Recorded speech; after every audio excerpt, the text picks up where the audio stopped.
This is kind of an emotional time for me. I don't have a lot of jokes and this kind of thing, but some remembrances. When I decided to make this move, I couldn't imagine the chief clerk sitting in my office waiting for me to come in. And he had some information for me, and he sort of chuckled. I chuckled back. He said, Representative, do you know that you are the second oldest member in this entire House? So that kind of really helped me make up my mind. I don't mind being second to Representative Gottschall. It is with great humility that I come before you today.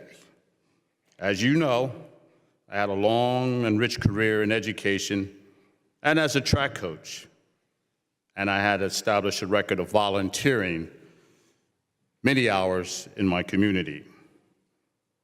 And that was long before I even thought about running for office.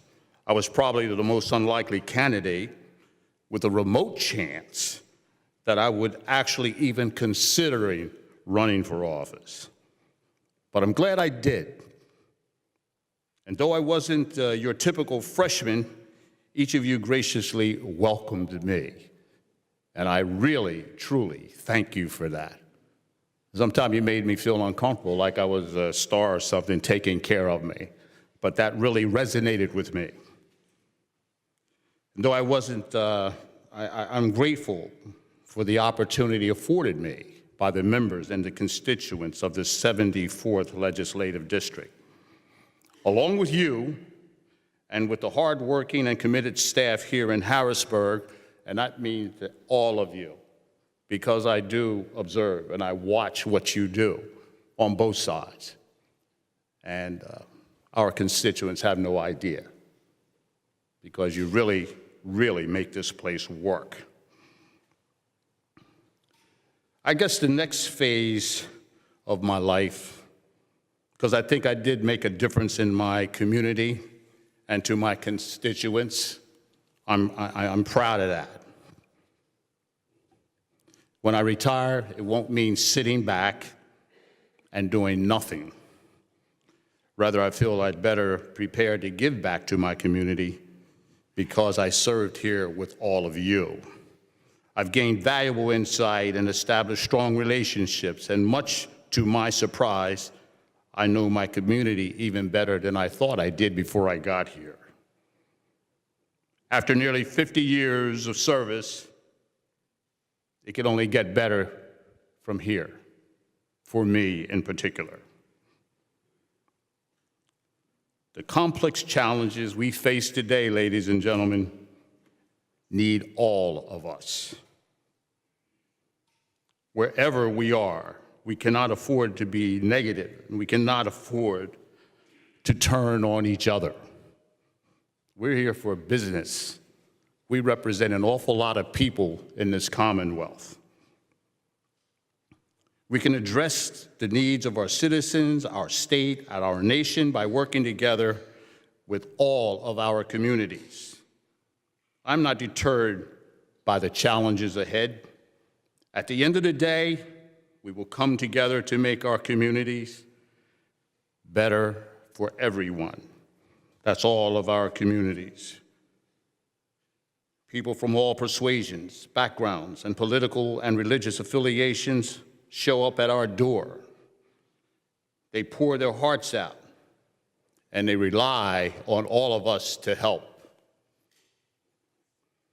They come from every direction approaching us in the street. How many have they approached you at the store and events, and some have even come to our homes? But when they call on us to help, we all know we have a responsibility to give our best, to do all we can to help our constituents. So I promise you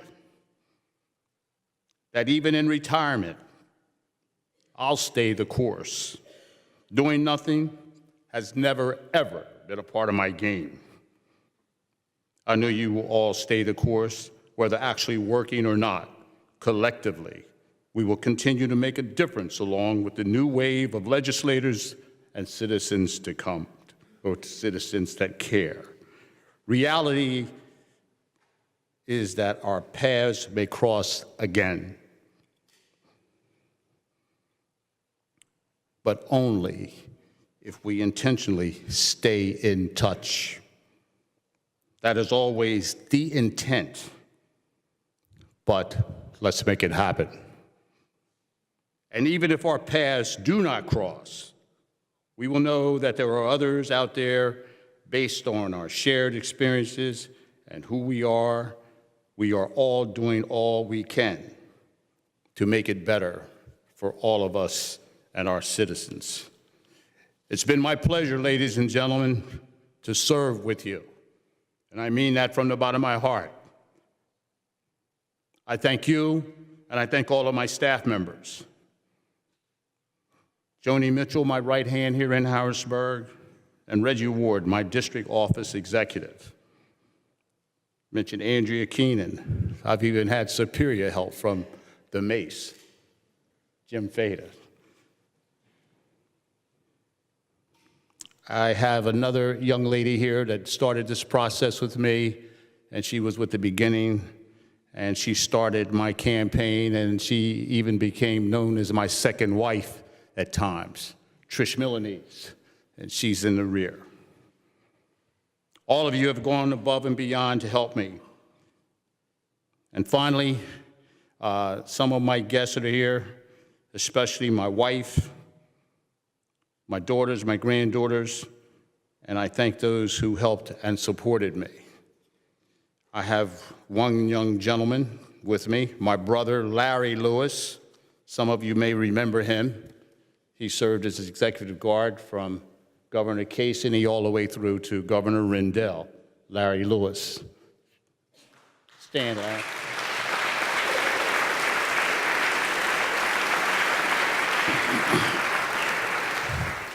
I'd like to introduce my guests, my daughter, Bridget Boyer. Stand, please. Her daughter and my granddaughter, Amari Boyer.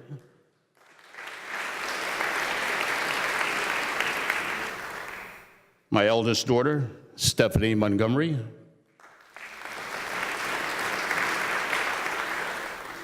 In the rear, I have Reggie Ward, I mentioned.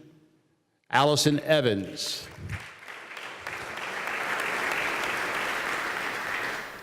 Allison is the publicist for me, and let me tell you, she made me look good back in my district, and I really appreciate you, Allison. Thank you.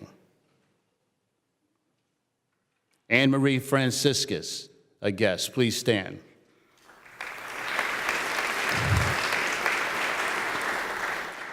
I have Frank and Kathy Costigan Dehout.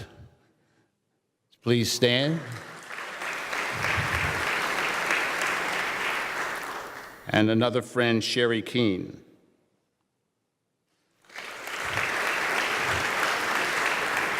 Mr. and Mrs. George Carlino.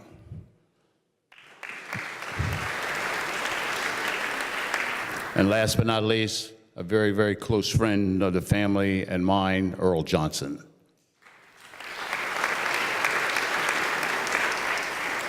Once again, thank you for this privilege, and thanks for giving me this opportunity.